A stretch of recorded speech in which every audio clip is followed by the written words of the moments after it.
복음과 진리를 전하는 방송 KBS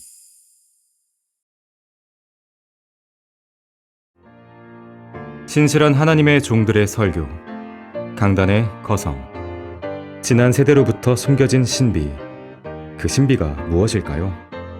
부산 성경침례교회 조도희 목사가 전하는 그리스도의 신비라는 설교를 통해 그 신비가 무엇인지 알게 될 것입니다. 본문은 에베소서 3장 1절에서 13절입니다.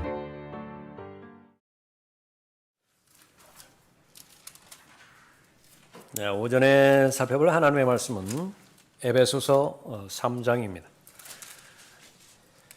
자, 에베소서 1장 3장 1절부터 13절까지 받들겠습니다.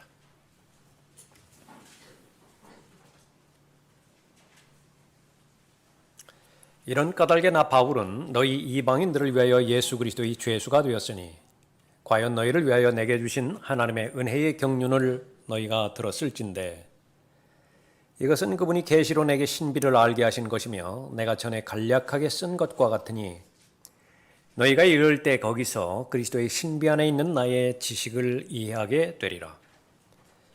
그것이 성령으로 그의 거룩한 사도들과 선지자들에게 지금 계시된 것처럼 다른 시대들에서는 사람들의 아들들에게 알려지지 아니하였으니 이는 이방인들이 복음을 통하여 그리스도 안에서 공동 상속자가 되고 한 몸이 되며 그의 약속의 동참자가 된다는 것이니라.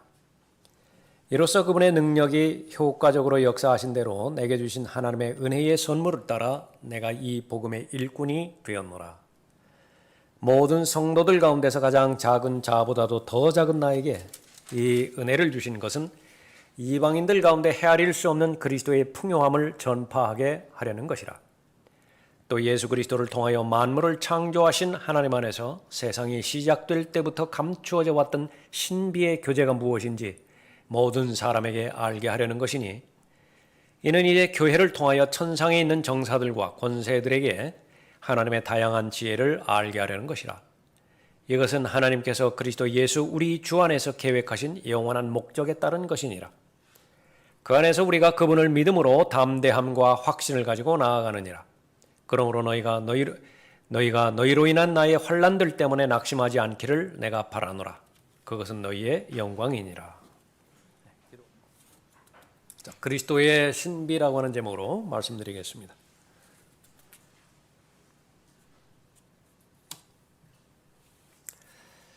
이 세상을 사랑하는 데 있어서 성공적인 삶을 사느냐 그렇지 못하느냐 하나님의 기준으로 본다면 그것은 관점이라 볼 수 있습니다. 하나님께서 바라보시는 관점으로 동일한 선상에서 세상을 바라본다고 한다면 비록 본문에 사도 바울이 죄수의 상태로 로마에 감금되어 있지만은 그러나 그리스도인이라고 한다면 이 환경의 죄수에 얽매이지 않고 다시 말하면 사람들이 나에 대해서 어떻게 행동하고 어떻게 나를 대우하는 것인가 그 결과에 좌우되지 않고 내 생각과 마음이 속박되지 않은 상태에서 참된 자유를 누리는 삶을 살 수 있습니다. 동시에 무엇이 가장 가치 있고 무엇이 가장 본질적인 중요성을 지닌 가치인 것인가 그것을 발견하게 되어지는데 그것은 오늘 본문에 따르면 그리스도의 신비에 관한 지식이라 말하고 있습니다. 천사들도 이 지식을 알아보기를 그렇게 간절히 원했었고요.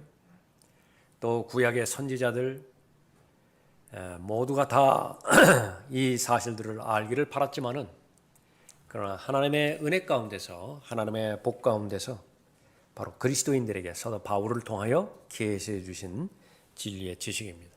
바울이 바라보는 관점에서 우리가 바라볼 수만 있다고 한다면 여러분의 여건과 상관없이 여러분의 소유와도 상관없이 여러분은 하나님 보시기에 가장 아름다운 삶을 살 수 있는 것이고 가치 있는 삶 또 의미 있는 삶을 살게 되는 것입니다. 그리스도의 신비의 지식이 그것을 결정하게 할 것입니다. 그리스도의 신비, 한 몸에 관한 신비를 말하고 있는 것인데요. 첫 번째로 이 그리스도의 신비는 바울에게 계시되었음을 알 수 있습니다. 바울은 이 복음의 신비를 깨닫게 되어지는 영광을 누린 것이에요. 1절 보십시오. 이런 까닭에 나 바울은 너희 이방인들을 위하여 예수 그리스도의 죄수가 되었으니 과연 너희를 위하여 내게 주신 하나님의 은혜의 경륜을 너희가 들었을진데 이것은 그분이 계시로 내게 신비를 알게 하신 것이며 내가 전에 간략하게 쓴 것과 같으니 너희가 읽을 때 거기서 그리스도의 신비 안에 있는 나의 지식을 이해하게 되리라. 그것이 성령으로 그의 거룩한 사도들과 선지자들에게 지금 계시된 것처럼 다른 시대들에서는 사람들의 아들들에게 알려지지 아니하였으니 이는 이방인들이 복음을 통하여 그리스도 안에서 공동 상속자가 되고 한 몸이 되며 그의 약속의 동참자가 된다는 것이니라.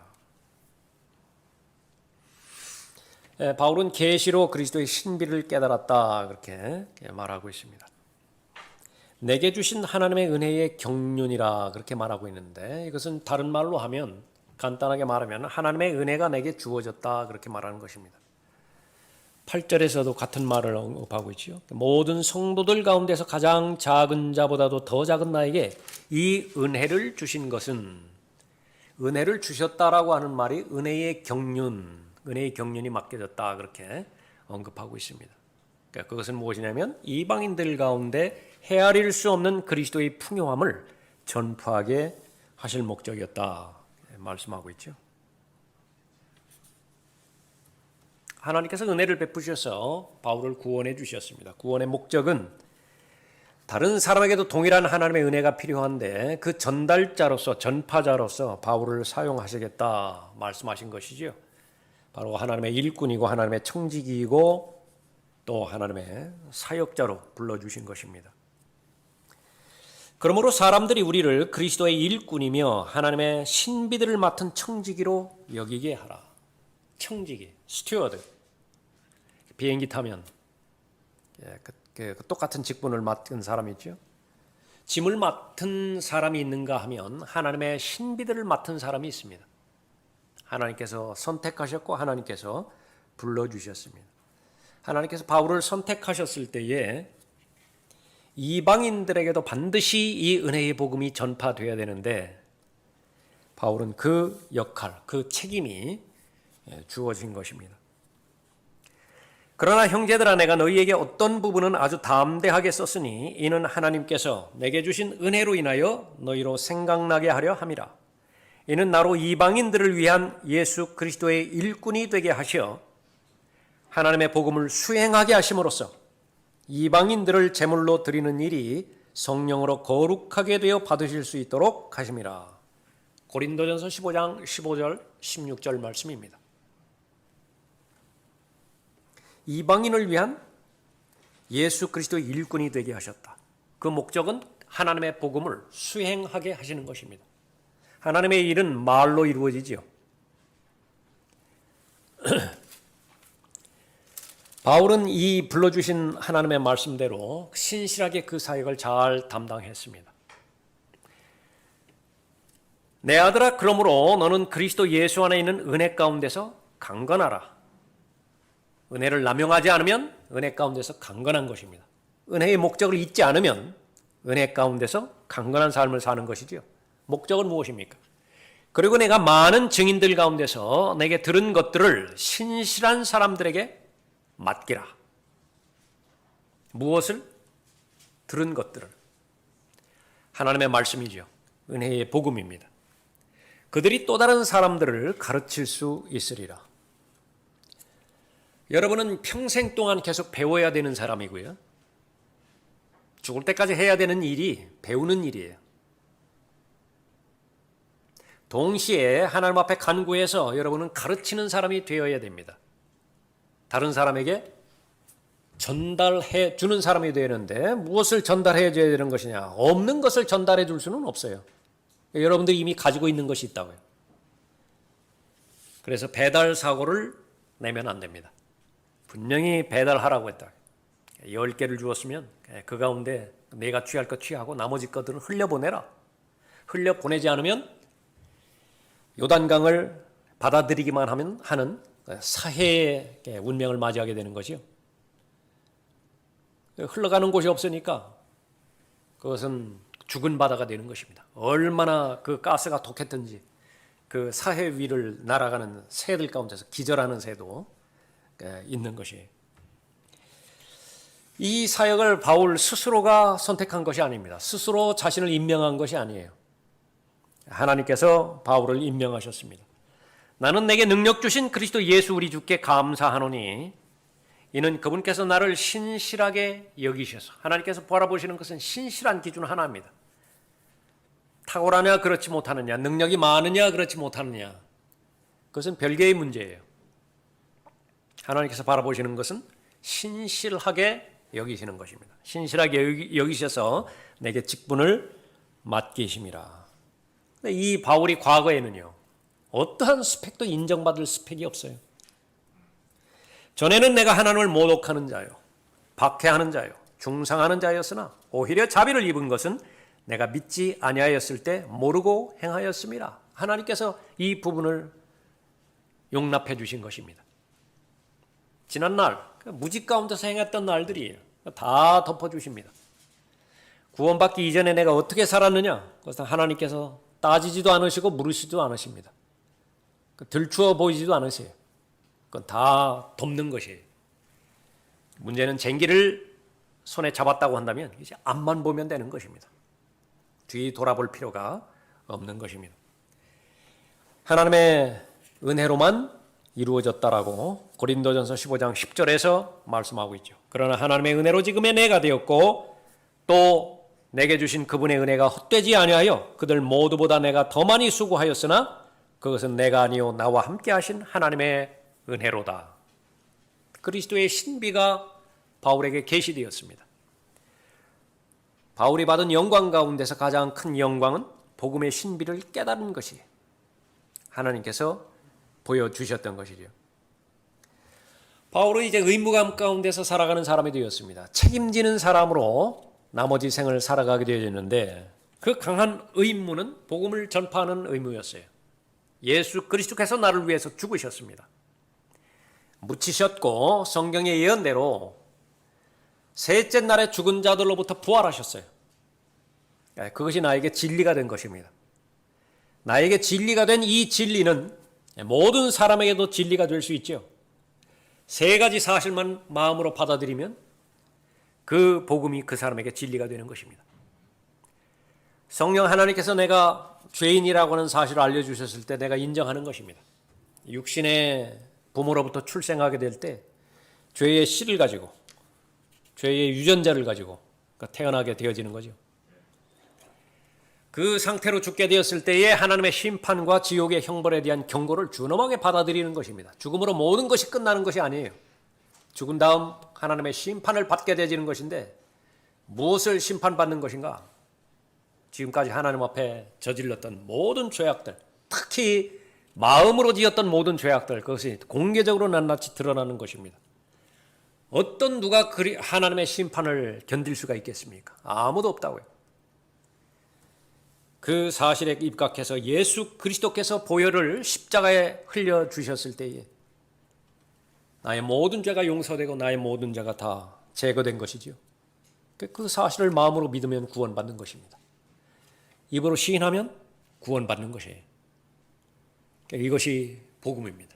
이 사실을 모르는 사람은 없죠. 이 사실을 깨달았다고 한다면 바울이 가지고 있었던 의무가 여러분에게도 동일하게 의무가 주어지는 것입니다. 그리스도의 신비, 복음의 신비입니다. 바울은 이 복음의 신비를 깨달았을 때 가장 큰 영광을 가졌다 그렇게 말하고 있습니다. 바울에게 주어진 신비, 그것은 계시로 주어졌다 말씀하고 있죠. 이것은 그분이 계시로 내게 신비를 알게 하신 것이며 내가 전에 간략하게 쓴 것과 같으니 너희가 읽을 때 거기서 그리스도의 신비 안에 있는 나의 지식을 이해하게 되리라. 이 신비는 다른 사람에게도 알게 해주셨어요. 그것이 성령으로 그의 거룩한 사도들과 선지자들에게 지금 계시된 것처럼 다른 시대들에서는 사람들의 아들들에게 알려지지 아니하였으니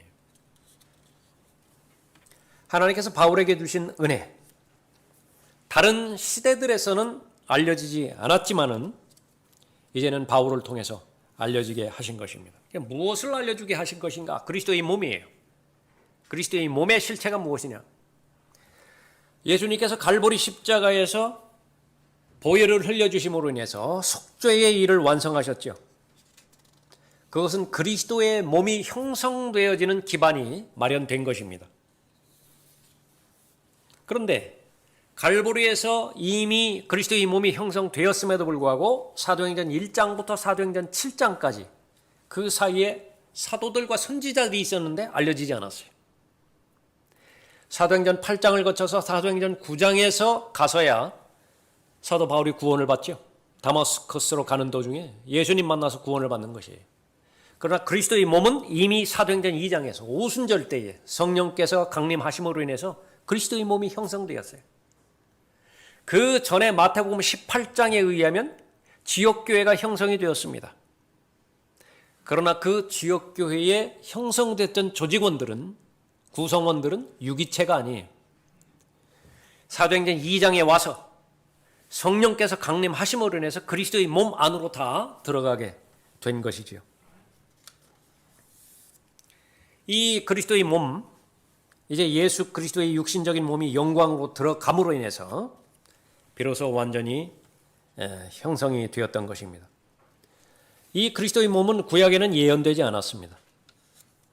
그럼에도 불구하고 그 누구의 지식 없이도 그리스도의 몸이 형성된 것이에요. 사도 바울에게 이 신비의 계시가 주어졌을 때에 제일 먼저 안 사람은 사도 바울이었죠. 그리고 나서는 구약을 살펴봅니다. 그리스도의 몸이 어떻게 연관이 되었는 것인가. 창세기 12장 3절에 보니까 내 안에서 땅의 모든 족속들이 복을 받을 것이라. 이 말이 그리스도의 몸과 어떻게 연결이 되어지는 것인지 아무도 몰라요. 바울이 알기 전까지는. 갈라디아서 3장 8절에 바울은 말합니다. 그러므로 너희는 믿음으로 난 사람들이 아브라함의 자손임을 알라. 창세기 12장 3절에서 아브라함을 조상으로 해서 모든 족속이 복을 받을 것이라고 했는데 이제는 이방인들이 믿음으로 난 사람들이 아브라함의 자손임을 알라. 성경은 하나님께서 이방인들을 믿음으로 말미암아 의롭게 하실 것을 미리 보고 먼저 아브라함에게 복음을 전파하기를 내 안에서 모든 민족이 복을 받으리라 하였느니라. 알고 봤더니 창세기 12장 3절이 복음이라는 것이에요. 예수 그리스도의 보혈이 흘려진 이후에 사도 바울을 통해서 그리스도의 신비가 알려지기 시작한 것입니다. 이사야 49장 6절에서는 그가 또 말씀하셨도다. 내가 나의 종이 되어 야곱의 지파들을 일으키며 이스라엘의 보존된 자들을 돌아오게 하는 것은 쉬운 일이라. 내가 또한 너를 이방인들에게 빛으로 주리니 내가 땅 끝에서 나의 구원이 되리라. 이 말을 수없이 많은 유대인들이 읽었겠지만은 수없이 많이 선지자들의 입을 통해서 전파되었지만은요 그리스도의 신비의 지식에 이르지 못했습니다. 나중에 사도행전 13장 46장의 6절에 가서야 바울이 그 의미를 해석해 주는 것이에요. 그때 바울과 바나바가 담대하게 말하기를 하나님의 말씀을 먼저 너희에게 전해야 하는 것이 마땅하나 너희가 그 말씀을 외면하고 너희 스스로가 영생을 받을 자격이 없다고 판단하니 보라 우리가 이방인들에게로 향하노라. 가는 곳마다 유대인들에게 먼저 복음을 증거했죠. 자기 백성에게 온 메시아 고의적으로 거부했어요. 이제는 선언합니다. 너희가 그 말씀을 외면하고 너희 스스로가 영생을 받을 자격이 없다고 판단하니 보라 우리가 이방인들에게로 향하노라. 이는 주께서 우리에게 명하시를 내가 너를 이방인들의 빛으로 세웠으니 너는 땅끝까지 구원을 베풀라 하였습니다. 조금 전에 살펴봤던 이사야 49장 6절 말씀을 그대로 인용한 것입니다. 그리스도의 몸 안으로 이방인들도 다 들어가는 것이에요. 그리스도의 신비, 복음을 말하는 것인데 복음 안에서 예수 그리스도 안에서 유대인과 이방인이 함께 상속자가 된다는 것입니다. 한 몸이 되어진다라고 하는 사실이에요. 이는 이방인들이 복음을 통하여 그리스도 안에서 공동 상속자가 되고 한 몸이 되며 그의 약속의 동참자가 된다는 것이니라. 바울 당시에 이 말이 전파되었을 때에 이것은 유대인들은 이 말을 받아들이는데 불가능했습니다. 왜 그렇습니까? 에베소서 2장 11절 이후에서도 분명하게 말합니다. 하나님도 인정하시는 사실이에요. 손으로 육체에 행한 할례자라 불린 자들에 의하여 과거에는 육체로 무할례자라고 불린 이방인들이었음을 기억하라. 쉽게 말하면 유대인들이 보기에 구원받지 못한 이방인들은 개, 돼지였습니다. 타국인이었어요. 에일리언이었어요. stranger, 아주 낯선 사람이었다는 거예요. 무엇에 낯선 사람이었느냐? 하나님의 언약과는 전혀 상관이 없어요. 하나님도 없이 살아가는 사람이었습니다. 짐승과 같은 삶을 사는 사람들이었어요. 어떠한 소망도 없습니다. 죽은 다음 하나님의 심판과 지옥의 형벌로부터 구출받을 수 있는 어떤 소망도 없어요. 버림받은 인생이었습니다. 그것이 유대인들이 바라본 이방인들이었는데 그리스도의 신비의 내용은 무엇이냐? 그 이방인들이 아브라함의 족보에 들어온다 그 말이에요. 아브라함과 이삭과 야곱 그 후손과 함께 복을 누린다라고 하는 사실을 선포하는 것이지요. 바울 당시의 유대인들이 이 진리를 받아들이는 것은 불가능했던 것을 볼 수 있습니다. 이것은 마치 이스라엘의 회중 가운데서 문둥병자가 발생하면 격리시키죠. 즉시로. 회중 가운데 들어오면 안 되는 것이에요. 그런데 그 문둥병자를 회중 가운데서 계속 함께 지내자. 그러니까 그렇게 말하는 것과 마찬가지입니다. 이 진리가 얼마나 무거운 진리였으면 구원받은 베드로조차도 사도행전 2장에서 설교할 때에 십자가를 전파하지 않습니다. 막바로 바로 다가올 그리스도의 재림에 관련돼서 요엘 2장을 인용하죠. 그래서 죄들이 지워지는 것은 바로 예수 그리스도를 믿을 때에 죄들이 지워지는 것이 아니라 예수 그리스도의 재림이 임할 때에 죄들이 지워질 것이라고 그렇게 선포하는 것이에요.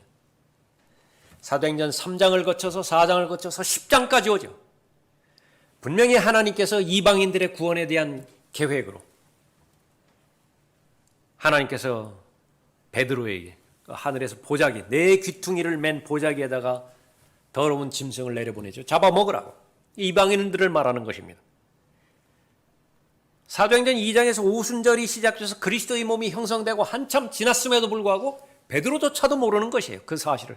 이방인들이 공동상속자가 되다니, 이방인들과 유대인이 한 몸이 되다니, 그건 불가능하다라고 했어요. 이만큼 어려운 부분인데요. 바울을 통해서 그 계시가, 그 그리스도의 신비가 여러분에게까지 오게 된 것입니다. 그 사실을 깨달았다고 한다면 성경은 분명하게 보장합니다. 가장 큰 영광에 참여하는 것이에요. 그리스도의 신비를 깨달은 사람이다. 이방인들은 공동 상속자들이 된다 말하고 있죠. 이방인들은 한 몸이 된다 말하고 있습니다. 약속의 참여자들이에요. 이방인들은 이 모든 것들을 복음으로 말미암아서 이 영적인 특권을 얻게 된 것입니다. 복음을 헛되이 믿지 않고 굳게 붙잡을 수만 있다면 복음을 통하여 너희도 구원받은 것이라. 헛되이 믿지 않고 굳게 붙잡는다는 것은 무엇이에요? 마음으로 믿는 것이에요. 예수 그리스도께서 2000년 전에 갈보리 십자가에서 보혈을 흘려주시고 죽으셨고 셋째 날에 부활하셨을 때에 죄에 대한 모든 속죄사역이 다 완성이 되었다는 사실을 성령 하나님을 통해서 알게 해주셨죠. 내 지성을 통해서 알게 해주신 것입니다. 그런데 더 나아가서 그것이 다른 사람에게 적용되는 것이 아니라 바로 나 자신에게 적용되어지는 내 개인의 individual, personal, 개인적인 구주가 되신다라고 하는 사실을 성령 하나님께서 인도해 주시는 것이죠. 그거 내가 마음으로 감사하다고요. 그래서 내가 의지를 하나님 앞에 드리죠. 믿겠습니다. 영접하겠습니다. 그것이 굳게 붙잡는 것입니다. 헛되이 믿는 것이 아니에요. 그렇게만 믿을 수만 있다면 그 복음을 통하여 너희도 구원받을 것이라 말씀하고 있죠. 그 복음을 통해서 변화되었는데 구원받지 못할 때에 우리는 이방이었음에도 불구하고 공동 상속자가 되고 그리스도와 한 몸인 한 몸에 들어가게 되었던 것이며 또 모든 약속의 동참자가 그렇게 됐던 것이죠. 예수께서는 우리의 범죄함을 인하여 드려지셨고 우리의 의롭게 하심을 위하여 다시 일으켜지셨느니라. 로마서 4장 25절 말씀입니다. 복음보다 더 기쁨의 대상이 있으면 범죄에 연루되어 있어요. 내가 구원받았다라고 하는 사실보다 더 기쁜 사실이 있다. 더 바라는 사실이 있다. 다시 원점으로 돌아갈 수 있어야 되는 것입니다. 복음 자체가 기쁨의 대상이 되는 것입니다. 그것은 영적으로 경험이 되어야 됩니다.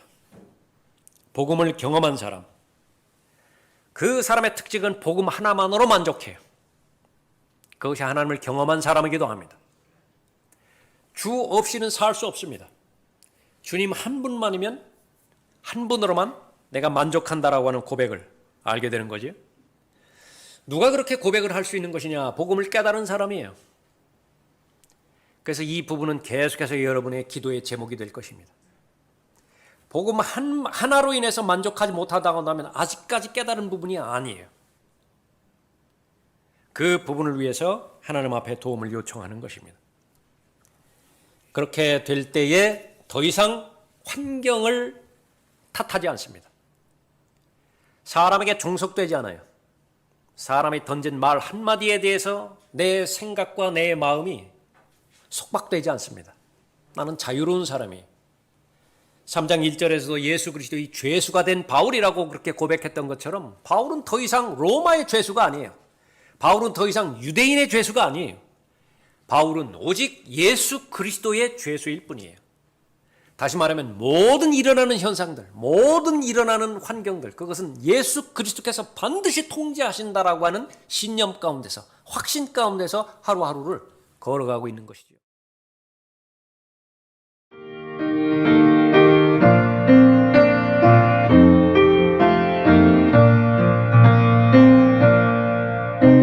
복음과 진리를 전하는 방송 KBS 그리스도의 신비. 그리스도의 신부는 두 번째로 바울을 통해서 이방인들에게 전해졌습니다. 7절 보십시오. 이로써 그분의 능력이 효과적으로 역사하신 대로 내게 주신 하나님의 은혜의 선물을 따라 내가 이 복음의 일꾼이 되었노라. 모든 성도들보다 가장 작은 자보다도 더 작은 나에게 이 은혜를 주신 것은 이방인들 가운데 헤아릴 수 없는 그리스도의 풍요함을 전파하게 하려는 것이라. 또 예수 그리스도를 통하여 만물을 창조하신 하나님 안에서 세상이 시작될 때부터 감추어져 왔던 신비의 교제가 무엇인지 모든 사람에게 알게 하려는 것이니 이는 이제 교회를 통하여 천상에 있는 정사들과 권세들에게 하나님의 다양한 지혜를 알게 하려는 것이라.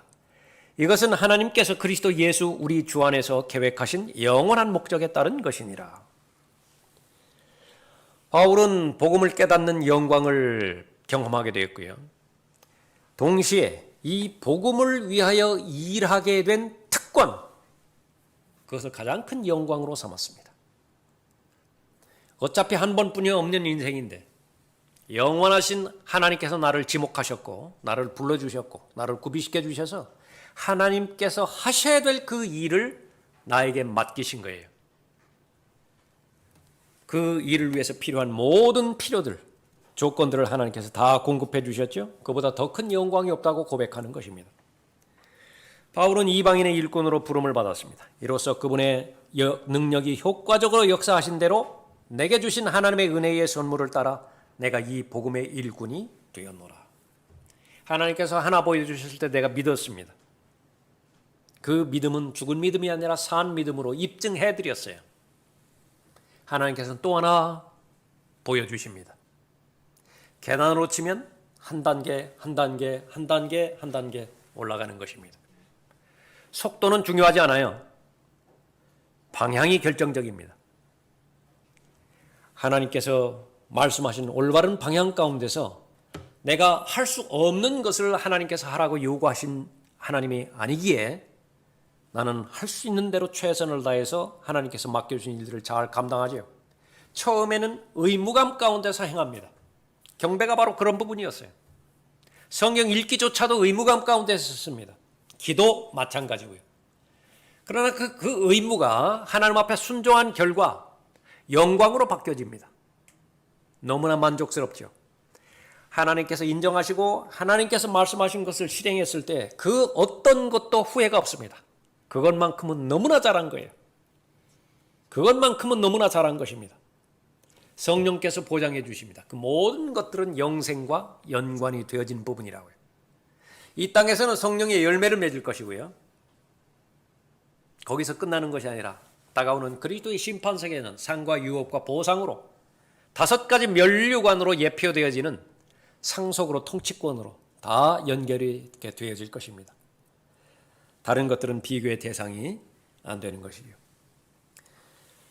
자신이 복음을 알았습니다. 자신만 아는 것에 자신을 가두지 않았다 그 얘기예요. 아직까지 여전히 얼마나 많은 사람들이 이 복음을 모르고 있고 복음을 모른다라고 하는 것은 특권을 누리지 못한다라고 있는 사실인데 바울이 하나님으로부터 자신이 부름받은 그런 목적대로 아직까지 알지 못하는 자들에게 이 복음을 그리스도의 신비를 한 몸에 대한 신비를 전하는 것입니다. 하나님께서 이 신비를 바울에게 계시해 주셨고요. 바울이 계속해서 이 신비의 지식을 전하는 동안에 바울의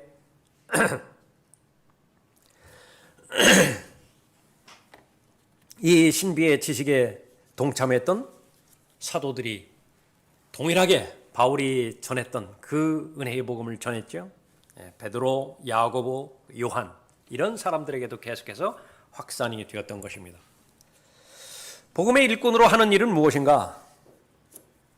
그 가운데서 헤아릴 수 없는 그리스도의 풍요함을 전파하는 것이었습니다. 8절이죠. 이 은혜를 주신 것은 이방인들 가운데 헤아릴 수 없는 그리스도의 풍요함을 전파하게 하려는 것이라. 하나님의 위대한 계획은요, 사람이 아무리 그 진리의 지식에 이른다 하더라도 그것을 다 헤아릴 수 없습니다. 천상에 올라가서도 다 알지 못할 거예요. 영원토록 하나님께서 베풀어 주신 은혜를 찬양할 것입니다.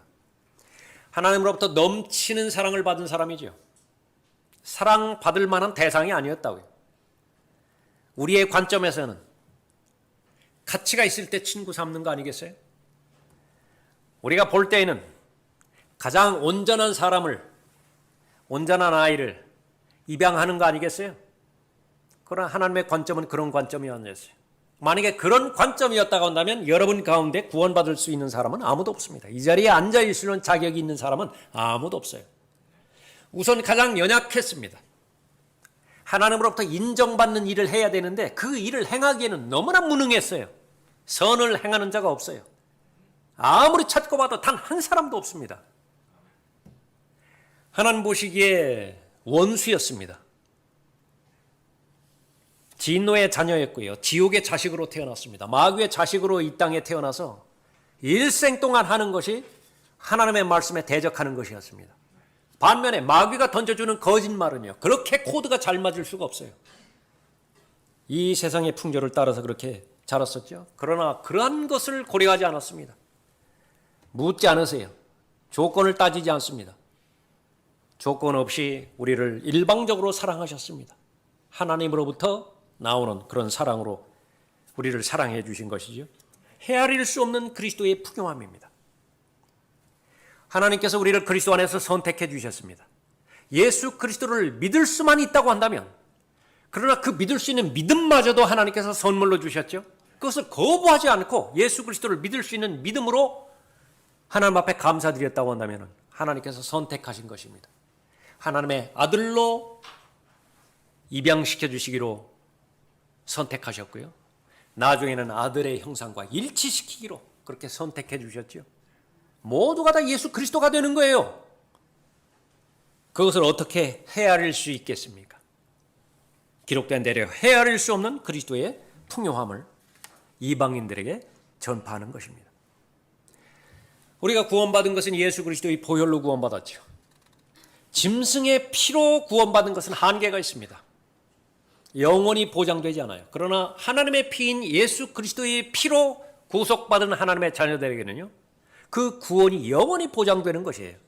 헤아릴 수 없는 그리스도의 풍요함입니다. 하나님의 생명책에 여러분의 이름이 기록되었죠. 그러나 조금 후에는요, 대환란 때가 되어지면은 생명책에 기록되었지만은 행위가 따라주지 못할 때 그 이름이 지워지는 위협 가운데서 살아가게 되는 것입니다. 그래서 그때에 구원받은 사람은 끝까지 견뎌야 된다고요. 대환란 끝까지 행위로 입증을 해줘야 된다고요. 헤아릴 수 없는 그리스도의 풍요함 무엇입니까? 구원받은 하나님의 자녀들의 이름이 생명책에 기록되었고 그 생명책에 기록된 것은 말소되지 않아요. 사람이 죽었다고 해서 말소되지 않는 것입니다. 영원히 지속되는 것입니다. 또 여러분은 동시에 여기 앉아있는 동시에 천상에 앉혀졌다라고 에베소서 2장 6절에서 언급하고 있죠. 여러분은 이 사실을 잘 알고 있습니다. 얼마나 감격적인 그런 사실입니까? 바울의 마음도 마찬가지였습니다. 그러나 바울은 자신이 알고 있는 데서 그치는 것이 아니라 그리스도의 신비는 바울을 통하여 이방인들에게 전파되어지고 있는 것입니다. 그 일꾼으로 쓰임받는 것이 엄청난 영광이었어요. 대단한 영광이었습니다.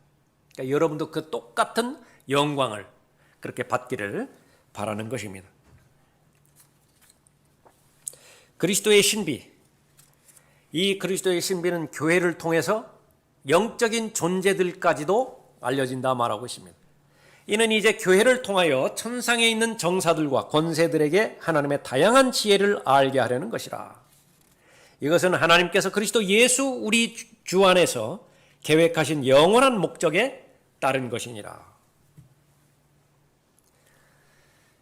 예수 그리스도의 몸, 주님의 몸은 이 지구로부터 시작해서 북쪽 끝까지요. 하나님이 계시는 북쪽 끝까지죠. 우주 전체를 꽉 채우는 것입니다.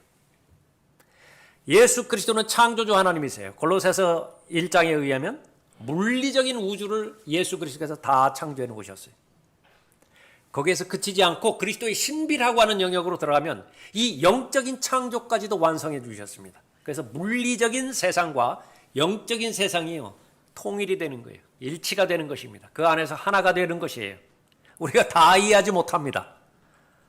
그 신비의 지식을 다 이해하지 못해요. 그러나 이 모든 부분들이 이루어졌던 것을 영적인 존재들까지도 다 알 수 있다라고 언급하고 있는 것입니다.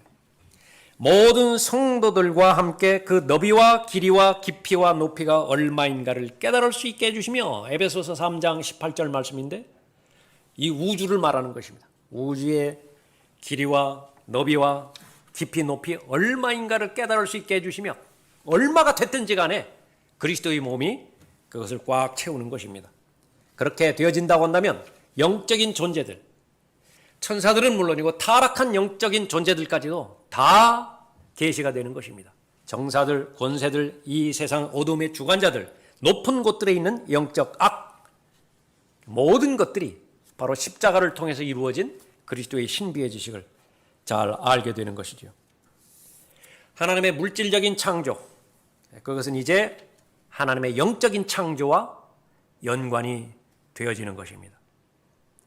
또 예수 그리스도를 통하여 만물을 창조하신 하나님 안에서 세상이 시작될 때부터 감추어져 왔던 신비의 교제가 무엇인지 모든 사람에게 알게 하려는 것이니, 에베소서 3장 9절 말씀입니다. 마지막 세 번째로 그리스도의 신비, 그것은 성도들로 하여금 담대함과 인내함을 갖도록 합니다. 12절 보십시오. 그 안에서 우리가 그분을 믿음으로 담대함과 확신을 가지고 나아가느니라. 그러므로 너희가 너희로 인한 나의 환난들 때문에 낙심하지 않기를 내가 바라노라. 그것은 너희의 영광이니라. 그리스도의 신비를 믿음으로 깨달은 사람들, 하나님께 담대히 나아간다 그렇게 말하고 있죠.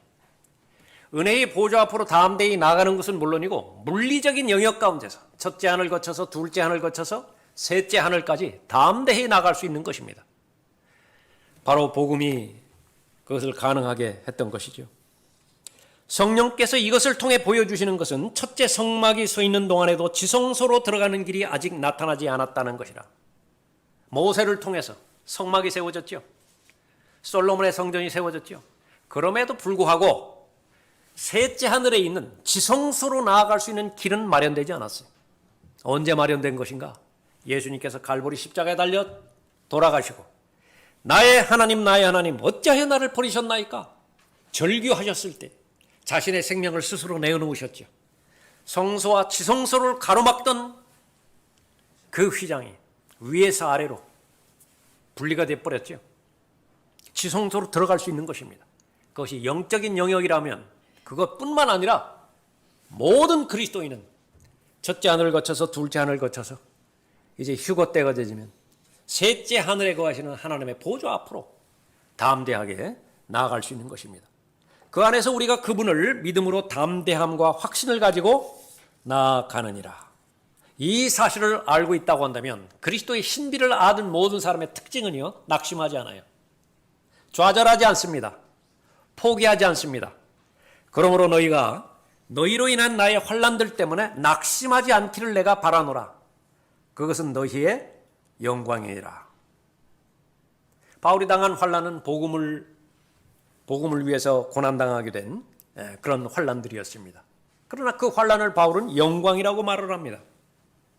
그리고 그 고난으로 인해서 염려하는 성도들을 위로하는 것이에요. 왜 그렇습니까? 고난의 의미를 파악했기 때문에 그렇습니다. 이 고난은 투자예요. 이제 내가 너희를 위하여 받는 나의 고난들을 기뻐하고 또 그리스도가 고통받으신 이후에 있는 것을 그의 몸인 교회를 위하여 내 육신에 채우노라. 골로새서 1장 24절 말씀입니다. 얼마나 많은 경우에 우리가 죽음에 넘겨집니까? 복음으로 인해서, 예수 그리스도로 인해서. 바울이 그러한 삶을 살았고 디모데가 그러한 삶을 살았고 신실한 사람들이 그러한 삶을 살았고 또 다른 사람, 그 다음 세대가 그러한 삶을 살았고 여러분의 세대까지 왔습니다. 모든 사람이 예수 그리스도를 위하여 계속해서 죽음에 넘겨지는 것입니다. 그러나 죽음에 넘겨질 때마다 성경은 분명하게 입증하기를 예수 그리스도의 생명이 그 죽음을 통해서 나타난다라고 언급합니다. 살아있는 우리가 항상 예수를 위하여 죽음에 넘겨지는 것은 예수의 생명도 우리의 죽을 육신에 나타나게 하려는 것이라. 그러므로 죽음은 우리 안에서 역사하나 생명은 너희 안에서 역사하느니라. 하늘의 밀알이에요.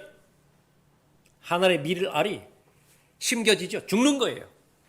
그러나 그 호혜로, 그 특혜로 수많은 결실의 열매가 맺혀지는 것이죠. 한 사람의 복음 전파자가, 한 사람의 복음 전도자가, 한 사람의 하나님의 일꾼이 죽음에 넘겨진다고 한다면 그것이 제일 마지막 아니에요? 죽기밖에 더 하겠습니까? 여러 가지 다양한 고난에 넘겨질 때마다 그로 말미암아서 수많은 죄인들이 구원받고 수많은 죄인들이 아직까지도 이 그리스도의 신비의 지식을 알지 못했던 죄인들이 그 복음의 의미를 깨달아 아는 것입니다. 성경적 진리는요, 심지 않으면 거둘 것이 없다라고 하는 사실입니다. 성경적 진리는 해산의 고통 없이 출산이 있을 수가 없습니다. 생명의 역사가 있기 위해서는 반드시 해산의 수고가 전제되어야 되는 것이죠. 그것이 바로 복음 때문에 당하는 고난입니다. 그 사실을 알고 있다고 한다면 그것이 반복되면 반복될수록 더욱더 영광스러운 일이고 생명의 역사가 더 일어나는 일이라는 사실을 알기 때문에 하나님 앞에 감사를 드리는 것이죠. 하나님께서는 바울을 통해서 이방인들에게 교회의 신비를 전하기를 바랬습니다. 하나님께서는 모든 성도를 통하여 구원받았다라고 한다면 모든 성도를 통하여 그리스도의 신비를 전하고자 하시는 것입니다. 그 직분으로 하나님께서 불러주신 직책이 성도예요. 세인트라고 해요. 카톨릭에서 말하는 성자, 그런 것을 말하는 것이 아니라 구원받은 그리스도 안에 있는 새로운 피조물이라고 한다면 모두가 다 하나님께서는 성도라고 불러주시는 것이죠. 하나님의 신비를 맡은 청지기예요. 하나님의 일꾼입니다. 여러분이 신실하게 하나님의 말씀에 반응하기만 한다라고 한다면, 다시 말하면 이 교회의 신비, 그리스도의 신비를 깨닫는 것이 영광 중에 영광이라고 하나님 앞에 고백할 수 있고요. 이 신비를 맡은 일꾼으로 하나님으로부터 쓰임 받을 수 있는 청지기로 내가 쓰임 받는다는 사실이 영광 가운데 영광으로 받아들일 수만 있다고 한다면 하나님의 말씀은 여러분을 보장합니다. 여러분은 좌절한 삶을 살지 않아요. 낙심하는 삶을 살지 않습니다. 인생은 주고받는 수많은 소식들로 인생이 이루어지죠. 거의 대부분은 슬픈 소식들입니다. 기쁜 소식이 아니라고요. 다 죽음과 관련이 있고 허무와 관련이 있고 아무리 좋은 소식이라 하더라도 조금만 시간이 적용이 되어지면 다 죽음으로 끝나버리게 되는 것이죠. 오늘 여러분에게 선포되어지는 이 하나님의 말씀, 이것은 복음입니다. 기쁜 소식이에요. 이거는 죽음이 허무라고 한 사실이 끝을 맺을 수 없는 영원한 복음입니다. 이 복음을 듣는 모든 사람들, 죽은 사람이라고 한다면 살아날 것이고요. 무너진 인생 가운데서 허덕인다고 한다면 다시 일어나게 되는 소망을 갖게 되어질 것이에요. 여러분에게 선포되어지는 이 하나님의 은혜의 복음, 그리스도의 신비, 이것은 수많은 선지자들이 사도들조차도 알기를 원했던 것이고요. 심지어는 하늘에 있는 천사들도 알기를 원했던 것이죠. 하나님의 은혜 가운데서 여러분에게 복음이 찾아왔고 심지어는 여러분이 복음을 깨닫게 되었고 더 나아가서 여러분은 그 은혜의 복음을 증거하는 부활의 증인으로서 그리스도의 훌륭한 군사로서 하루하루를 주님과 동행하고 있지요. 이것보다 더 큰 감사는 없고 이것보다 더 큰 영광은 없는 것입니다. 이상 강단의 거성을 마치겠습니다.